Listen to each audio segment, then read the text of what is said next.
your discussions, but I'll return every 10 minutes and kill one of you. Why are you here? Welcome back to Horror Movies. In a few seconds, you're going to listen to a frightening tale narrated by me. Fear awaits you. Watch out and take care. In Los Angeles, a mysterious man prepares for a series of abductions. He sets up a prison and arms himself with non-lethal weapons, then sets out wearing a mask. The assailant's first victim is Sully Fenton, a mean man and the owner of a strip club. He's also a loan shark, one of those who lend people money for huge profits. Sully scolds one of his dancers very harshly for sitting down on duty and leaves the building, where he gets immobilized by the assailant and abducted. The next evening, a detective police officer named Dean Jackson walking out of a building with his colleague is abducted the same way, with his colleague sprayed in the eyes. Next, a man whose name is Coogan, having heard the news becomes suspicious. He realizes the assailant is after him and tries to attack him with a knife but is outsmarted. Christian Collins, a Hollywood actor, is also nabbed during a night out with his friends. A priest called Father Francis, a gangster, Leon, a Chinese store owner, Noon Chan, a health insurance agency worker, Eddie Vigoda, and an assistant district attorney known as Kelly Murphy, are also abducted. They are all locked up in a cell and handcuffed to individual poles, with their heads covered by sacks and their mouths sealed. The masked assailant enters the cell soon to set the prisoners loose and speaks. Then he explains that there is a reason he has brought them together which he wants them to uncover in order to survive. After every 10 minutes, if they are unable to find out why they are there, he says one person will be eliminated. He promises to let go of the survivors once they crack open the riddle, and turn himself into the police. Then he starts the clock and leaves the cell. The prisoners are stunned at first, not knowing what to do. Leon thinks the assailant is just a cop pulling some stunt. Coogan backs him up with some history to prove it. But Jackson is sure it can't be. Eddie, too, has a point. He knows there can't be any greater evil for anybody to seek revenge, so somebody must have done something inappropriate to a minor. So, he asks them if they remember anything. Coogan admits to this, however, he doesn't tell them if it was a boy or a girl because he says, it doesn't matter to him. After that, Eddie plans to start putting these things into writing, first introducing himself to the rest, and he picks up chalk to jot on the wall. Next, he asks Kelly if she has committed any crime, but she denies ever wrongfully convicting anyone so bad that they would come back for revenge. Christian identifies Sully all of a sudden. He says Sully loaned him some money by giving him drugs which he accidentally sold to undercover cops, resulting in him going to prison for 3 years. When Sully asks if he paid back, Christian adds that he knows what happens to anyone who doesn't pay Sully back his money. Even though he didn't have anything before and after his imprisonment, he says he paid him back as soon as he got out of jail. Once Jackson hears that Sully isn't from Los Angeles, he asks if there is anyone else who isn't from Los Angeles. Coogan says he has been to more than one prison in different parts of the country. Father Francis says he has a Catholic parish in San Fernando Valley. And Eddie is from Barstow. Leon refuses to talk, saying he doesn't care what the assailant wants. Just then, they notice the Chinese woman and realize that she doesn't seem to know English. They are left with 2 minutes after a while and they all become anxious to know what exactly would happen once the clock stops ticking. The countdown stops and the assailant enters the cell, asking them if they have found the answer to his riddle. And, since they don't seem to know, he pulls the trigger of his pistol at Christian and takes him down, threatening to come back after another 10 minutes. But, before he leaves, he tells them they would also need to know why Christian himself was in the cell. Now, there are 8 of them left. Coogan later jabbers that he served time for 5 years. Jackson asks him why he went to prison, but he doesn't tell the truth. Kelly soon begs Leon to talk, so he agrees and says he and his brother were thieves, but he denies having ever eliminated or inappropriately touching anyone. Jackson sees this as a loop and asks if Kelly ever prosecuted Leon, but it doesn't seem like Leon was ever caught. Father Francis can hardly take any more of their confessions since he's a reverend. But, Eddie doesn't believe he's clean for being in the same cell as the rest of them. They ask Eddie too to make some confessions and he says he once falsified forms to get medical treatment for his brother-in-law who had colon cancer. Next, Kelly confesses to sleeping with Jackson in the past and maybe it could be Jackson's ex-wife getting back at them. The rest of the prisoners see this as flimsy since none of them know each other for that. Leon speaks on an idea. He discovers a way to get his hand out of the handcuffs, so he asks Sully, who is closest to him, to break his hand so he can slide out of the handcuffs. Sully does, and he gently pulls his hand from the cuff and makes a run for it, ignoring the others as they call for help with their cuffs. The assailant, who has been watching them the whole time, goes after Leon. He finds him and they get into a fight. Leon grabs his gun from his hand and points it at him. But the assailant has everything all planned out.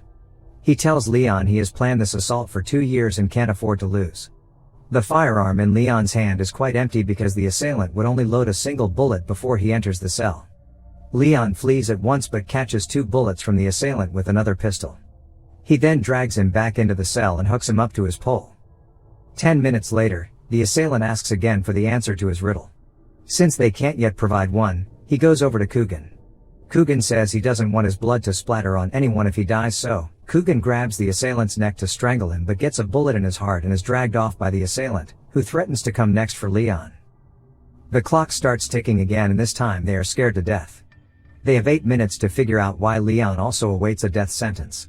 It's just then that Mrs. Chan recognizes Kelly as her attorney when she was robbed by a guy called Wade Greeley.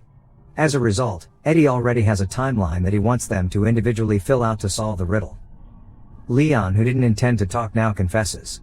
He says he lied about not killing anyone in his life because he did take his brother's life for cheating him, and later sold the guns they had left. He also tells the rest what the assailant told him about him planning the assault for 2 years. So, they all try to think 2 years back about what they might have done wrong, but the countdown finishes at the same time. The assailant enters and finishes Leon off. As soon as the new countdown begins, Father Francis says he already knows why he and someone else are there but can't disclose it since it was said to him in his confessional. Seeing that Father Francis' mind is made up, Eddie continues with his analysis and finds out that the assailant might not be thinking of direct involvement in this predicament. He might be seeking revenge on even people who have mildly contributed to his misery. So, he wants every one of them to come clean about all they have ever done. Sully says he once eliminated a man for slapping him.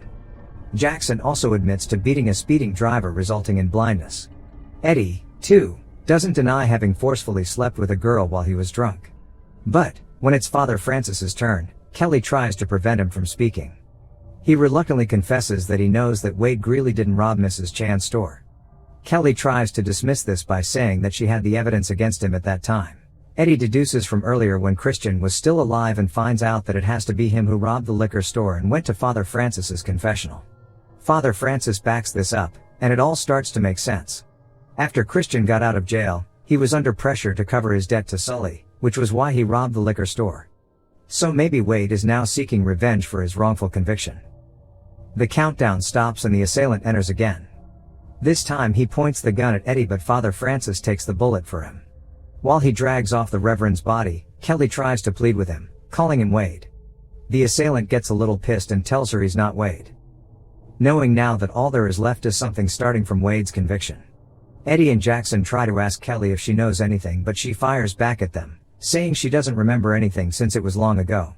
Soon, Sully comes up with a conclusion that since Leon said he sold the guns around the time Christian got out of prison, it has to be that Christian robbed the store with the gun he bought from Leon.